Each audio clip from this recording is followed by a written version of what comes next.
I've been issued a challenge. Hey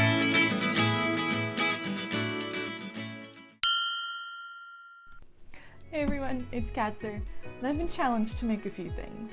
My good friend Captain Steele is currently working on a really cool Elden Ring themed project.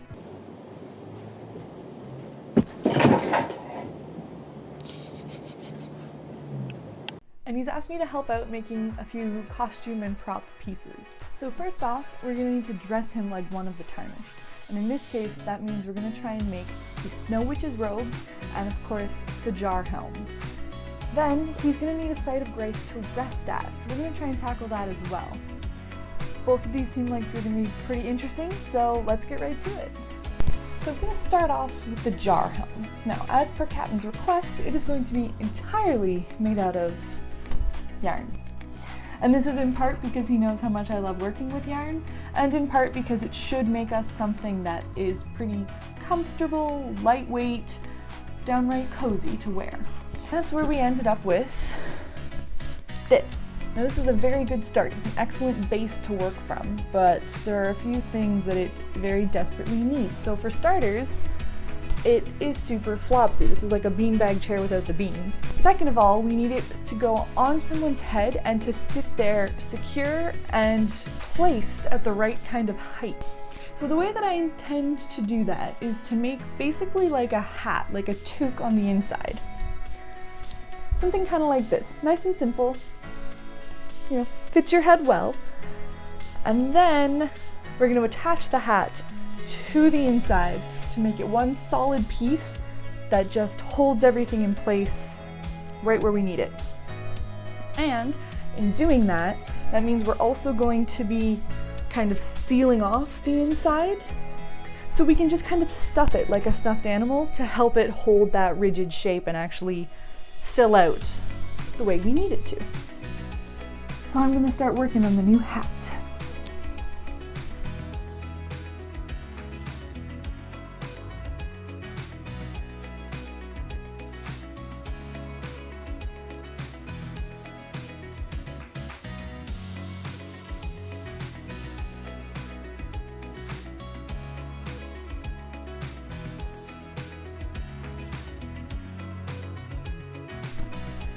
Okay, so I've added a bit of a brim to the hat. Looks a little bit silly. That's okay. You don't gonna see it.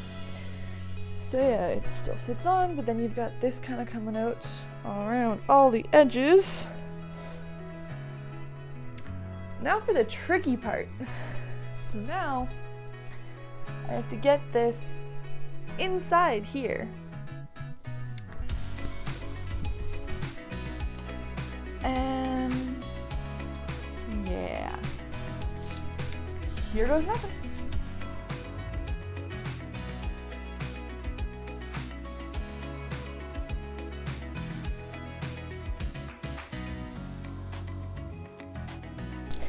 So, how do I look? Captain, we're coming for you. Hey, Captain. Put this on. Okay. Try to put this on. Sir, oh man, is it a needle? It's not sharp. Should I be concerned? No, it's a yarn needle. Okay. Yeah. Okay. Just put it on. It's a little garbled in there. Oh. Is it working? Oh, wait. Now pull the hat part over my nose. Is that alright? I can't see. Okay, hang on. It looks a little bit like a hamburger. Oh, you know what? Silly Captain, you put it on backwards. What's the back? Oh, that's weird. When you squish it, there's so much air. Is that better? You know what? That's not terrible. I can probably make this work. Alright,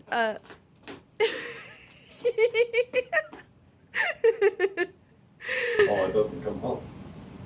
Okay, so that test fitting went about as good as I could have expected, and I'm just racking my brain trying to think of a different way to make this fit better, to make it clearer where and how to attach it for myself. And the thing is that this whole concept I came up with like the kind of the brim was really all just for comfort's sake, you know, so there's something right in the wearer's face so that, yeah, maybe the inside of the pot's still going to be 10 to 15 centimeters in front of your face, but you can breathe a little easier.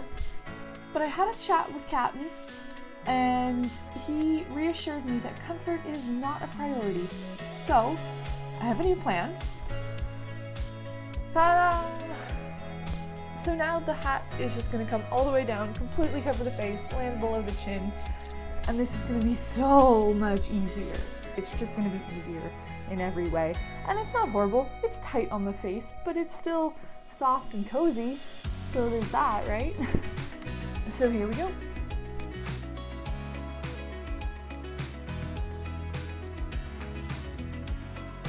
Okay, I stuffed it real good because I wanted to hold its shape pretty well. So hopefully there's still enough space in there for all this stuffing and a head to fit in. It might make it a little bit tighter, slightly more pressure with all that fluff. Let's see how it feels. Oh boy, it's scary. It's dark, so it feels pretty secure.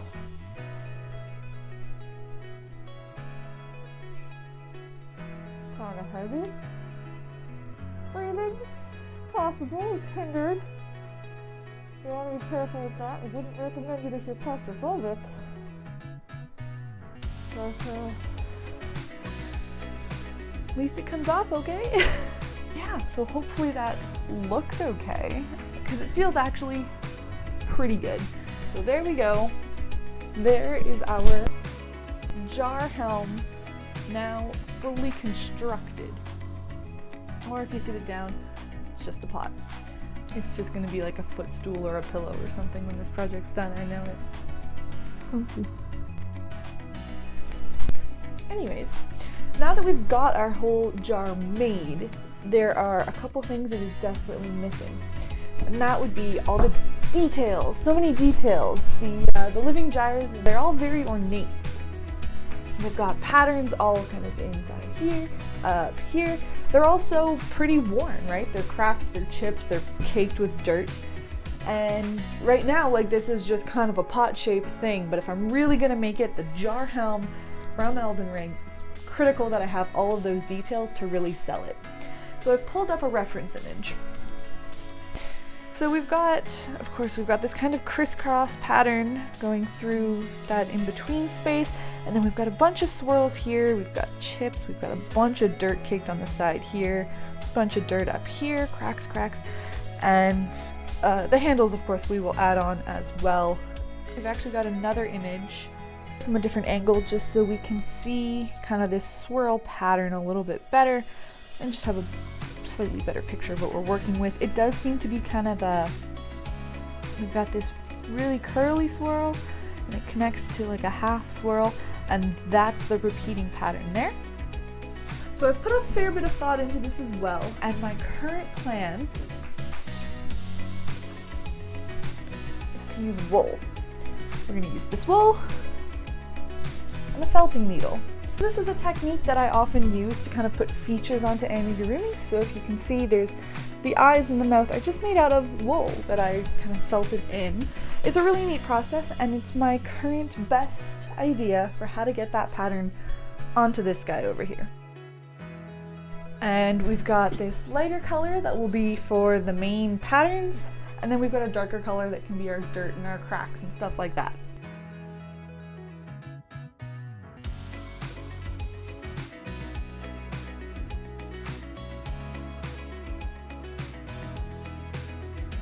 Okay, so it is getting there.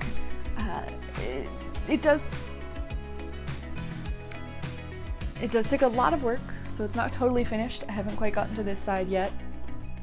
And there's more that I'll fill in and whatnot, but this is the kind of thing that I will just keep plugging away at for the next few days. And in the meantime, we're gonna move on. Which means it is time for the Snow Witch robes. So the robe itself, honestly, it's like a gray bathrobe. I'm not gonna make this. I am going to see if I can maybe find something at a thrift store. What I'm focusing on making myself is the cape here. So it's just kind of a gray faux fur with a bit more of like a leopard print trim along the edges. And so for this, we are going to be sacrificing this gray faux fur blanket that I've had for many, many years. And then for the trim, we've got this kind of leopard fur yarn. It's actually incredibly soft. Very, very soft. And it's pretty thick to start with. And then I will crochet a few rows of this back and forth, attach it to the edge of our newly altered cape blanket, and we should be good to go.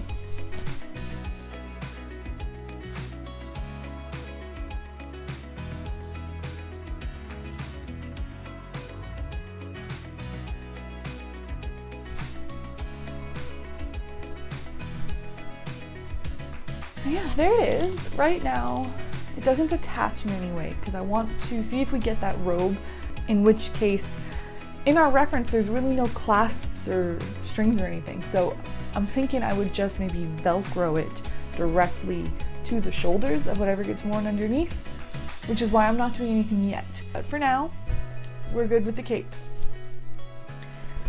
Which means the last thing that we have to tackle now is the Site of Grace.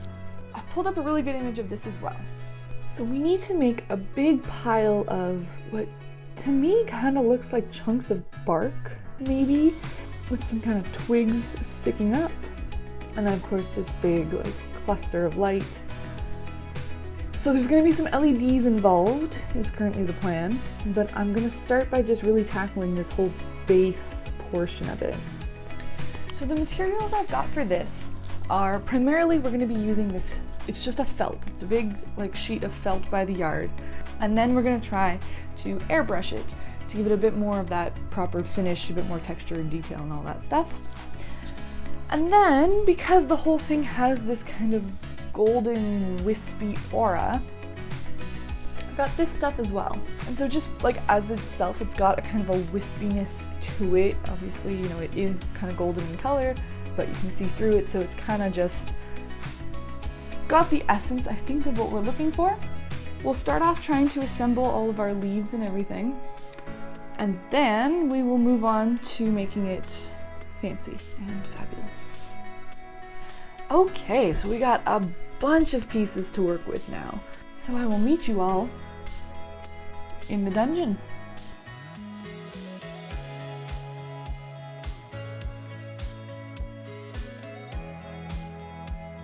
Alright, so that went pretty well.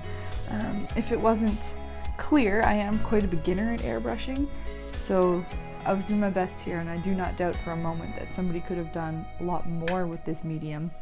But generally speaking, I like it, especially a little bit farther back, a little bit once they're all kind of on top of each other, like they just look less like hunks of felt, right? Which was our whole objective. So that's pretty awesome, and it's time to start putting it all together. I've got just a base that I'm going to build the whole thing around, just so it's a bit more sturdy and portable. It's good to be able to move this around. We're not sure where we might do filming sequences, or who knows. And then this is just a layer of that same felt we used on top of a circular piece of cardboard that I cut out. And then finally, to give it that glowing aura look that the Site of Grace has, we've got some LEDs. So these are just battery pack strands that actually we had laying around as Christmas decorations at one point. And it's just solid white lights. And the idea, it looks really good on camera where you can't actually make out the individual lights. That's perfect. So the idea is to do one kind of around this base to give the whole thing that, like I said, like the aura, like the wisps kind of moving around it. And then this cluster I've got on a wire here. Not gonna stay. So yeah, just like a cluster that'll be at the top of this wire. And then we'll have this kind of set in the middle of the site and replicate the idea we're going for.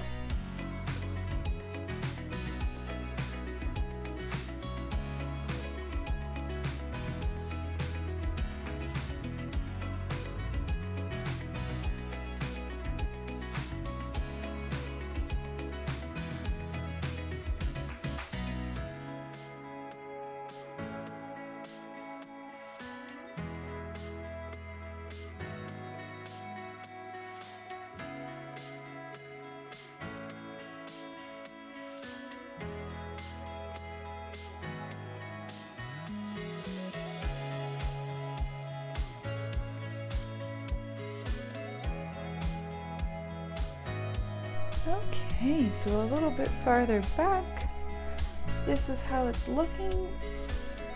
It's pretty cool though. Pretty cool.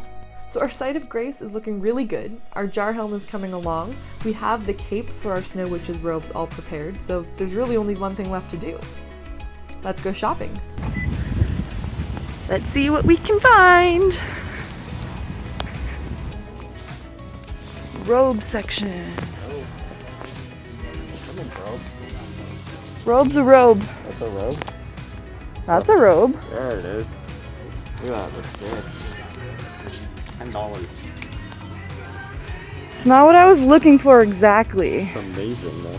Look at this one. That's more what I'm looking for. How did they do that? This is the one. Success! Ta-da! So I think the robe's pretty good. It didn't actually come with a waist strap, so I just had some old fleece lying around. Slightly different color, but good enough in my mind, in my books. And then I went ahead and attached the cape just with Velcro like I had planned. So it just sticks on there, and it sticks on up at the shoulder as well. And so far it seems to be holding pretty good. So we'll see if it doesn't hold up to movement, if it might need some reinforcement, but seems to be pretty good. And with that, I'd say we're all done.